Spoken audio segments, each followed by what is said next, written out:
Hello, IML students. Today we are going to learn about when do I trade Forex. So basically, what is the best time for me to trade Forex? Starting now. Here are some quick facts about me. My name is Wdtf Duncan. I am your IML Forex 101 trainer. I've been a teacher for 10 years and now here I am educating you on the facts and figures of Forex. Upon finishing this video, you should have a very good understanding of the following questions. Read through them quietly to yourself. As you are taking notes, make sure to pause this video in order to answer these questions. Before we go into the lesson, I want to actually talk about some very relevant vocabulary. So please make sure you take some good notes on these vocabulary words. Our first vocabulary word is spread. You're going to hear this word often, but I want to talk to you about what the spread is exactly. You do know what currency pairs are. We talked about what exchange rates are. So basically the spread is what your broker charges you. It is the difference between the two currency pairs. So if you're trying to buy the euro and sell the USD, it is the difference between the exchange rates. However much, if you were to take them and subtract them, you get whatever the spread is. That is what you would be paying your broker right off the top. Volatility is when the market conditions begin to change rapidly, and you see this a lot during high volatility. So high volatility means the market conditions change rapidly. You see big moves, major news releases are coming out. This is a trader's paradise. This is a time to catch big moves. You see larger candlesticks in this time. And then low volatility, the market is not changing very rapidly. It's much more slow and sluggish. No major news releases. This is a trader's worst nightmare, and this is usually the time that new traders try to force trades that don't actually they're not actually there. So this is the time when you see low volatility, stay out of the market. Liquidity is the amount of market participants that are actually in the market at any given time. So low liquidity means there's not very many market participants, or at least not very many participants putting in orders. High liquidity means there's lots of market participants putting in orders. You usually see a lot of market participants around major news releases.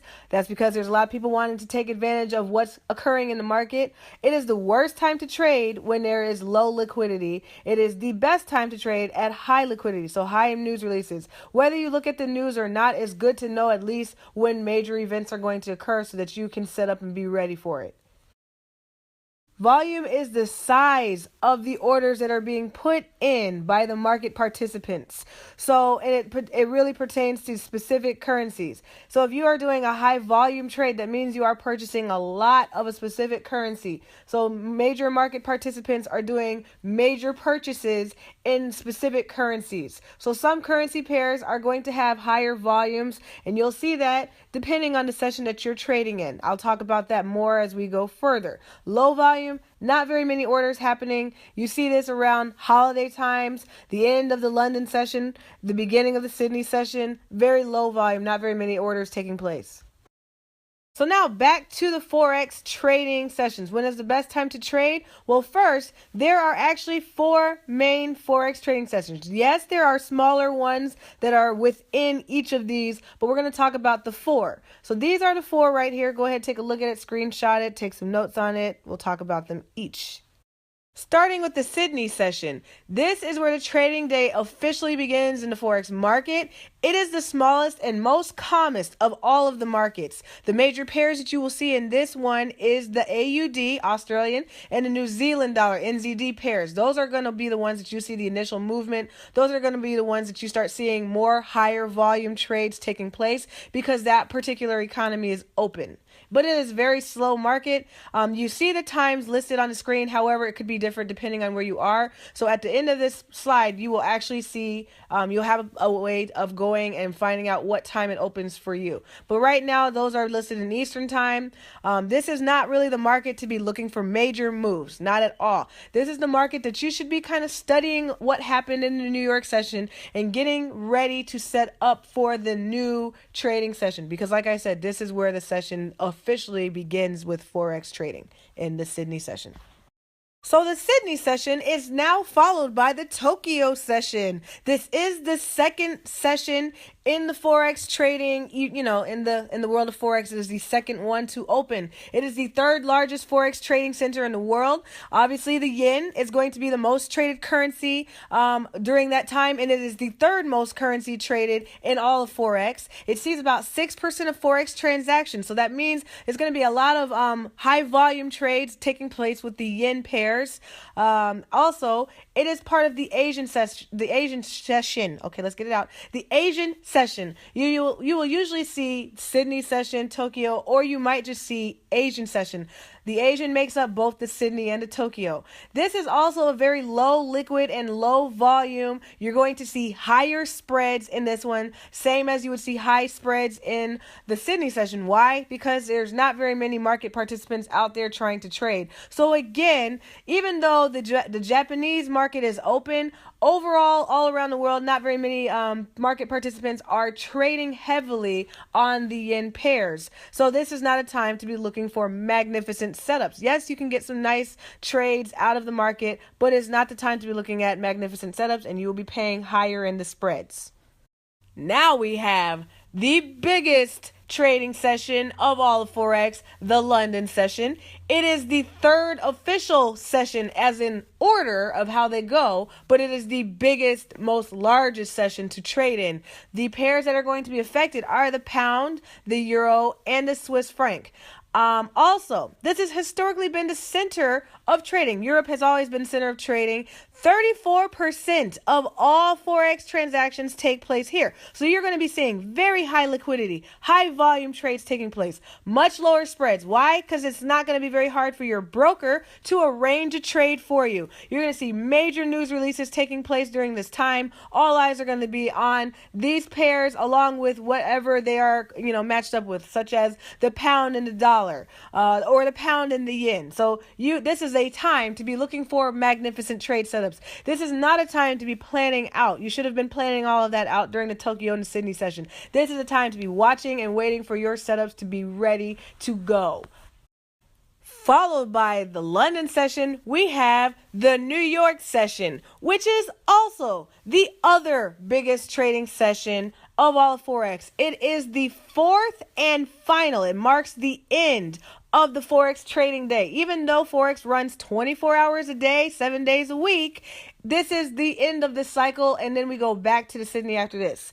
85% of trades involve the US dollar, so you can expect major moves to be taking place during the New York session.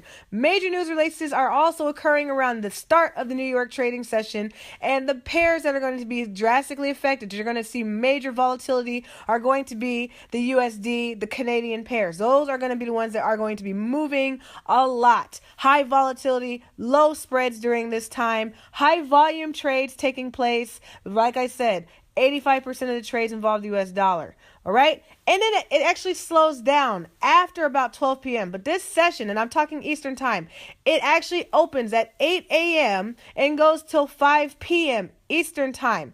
But during, around 12 p.m. Eastern time, there is a drop, and I'm going to explain why.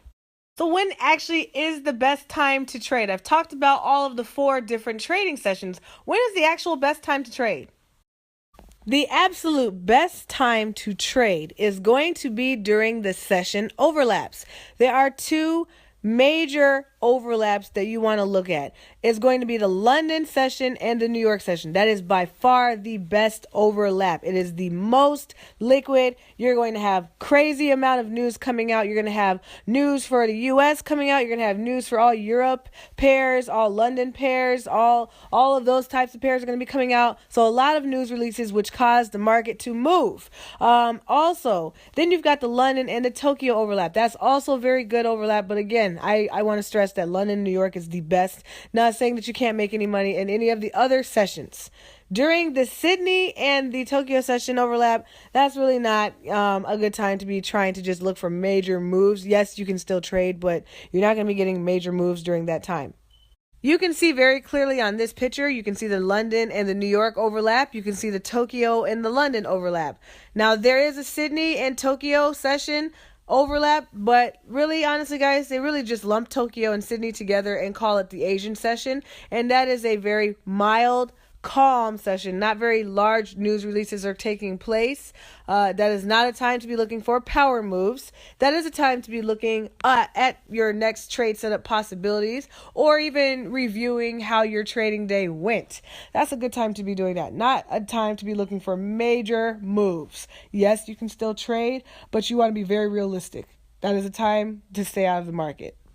So now, when are the actual worst times to trade? The worst times to trade are after the London session closes. During the New York session, pretty much noontime, which would be Eastern noontime I'm talking about, 12 p.m. Eastern time, or after 1 p.m. Eastern time, when the overlap stops. It gets much more slow, much more sluggish. No major news releases are coming out anymore. All the damage has been done. Everybody's already made their major moves. So now this is a good time to be just reevaluating how things went, looking for new setups coming up for the next Forex trading session. Also, during the start of the Sydney session, that is not a good time. So when the New York session closes and the Sydney session opens, poor time to look for trade setups.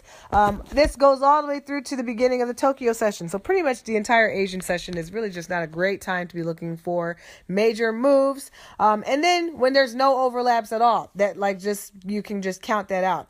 Another horrible time to be looking for trades is during major holidays. For instance, in the US, when we have major holidays here, do not be looking for major setups for any US pair. And that's going to be really sad because remember, 85% of pairs involve the US dollar. So then another one would be in Europe. When they are having a major holiday there, being that they are the center of all world trade, probably is not a good day to be trading. So sit back, enjoy your family, go on vacation, look at new setups, review, reflect, but do not trade.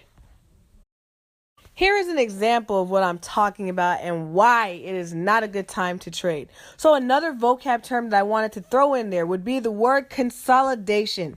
Consolidation is basically when there's a lot of nothing happening. Pretty much the market is going one way, another way. They're not really getting anywhere. You can see a very clear sideways movement. So all of the little orange boxes you see here on the screen, those are all examples of consolidation. This is a time where if you get caught up in one of those trades, you're going to be thinking, oh, look, it's going up. Oh, shoot, it's going down. Oh, look, it's going up. That is not a good time to be in the market. You should not be trading. And this is exactly what happens at the end of the New York session, when the London session closes and that major overlap is done around at 12 p.m. Eastern time. This is what happens. It slows down. There's really nothing happening. Whatever major gains you had, the market starts to go up a little bit and you start losing it. So when the overlap is done, close out your profits. Get out of there unless you're in it for the long haul. You can see the gray shaded box. The market is making some major moves. That's going to happen during overlaps. But then that consolidation is going to happen during the slow, mild, no news. This is why you do not want to trade those times. So as promised, here is a nice link that you can go to find out what time the sessions are open for you. Because a lot of times I look at those charts and try to, calculate, because I'm actually Central Time, try to calculate what it is. I don't like calculations. I just like things to be done for me. So if you go to forex.timezoneconverter.com, you can find your time zone and it will tell you exactly which one is open, when the next one is opening, and what time you can expect it to close. So there you have it. I hope this was very helpful to you. Thank you guys for listening to this. Hopefully this was very helpful to you. Please, if you want some good interaction and whatnot, please come visit me on IML TV. Forex 101 is what I teach. My name is Wdtf Duncan. I am your IML Forex trainer. By now, you should have a good understanding of the following questions. Read them quietly to yourself, answer them, and when you are finished, go on to the next video in Forex Foundation 1 series. My name is Wdtf Duncan, and remember, I am a student always.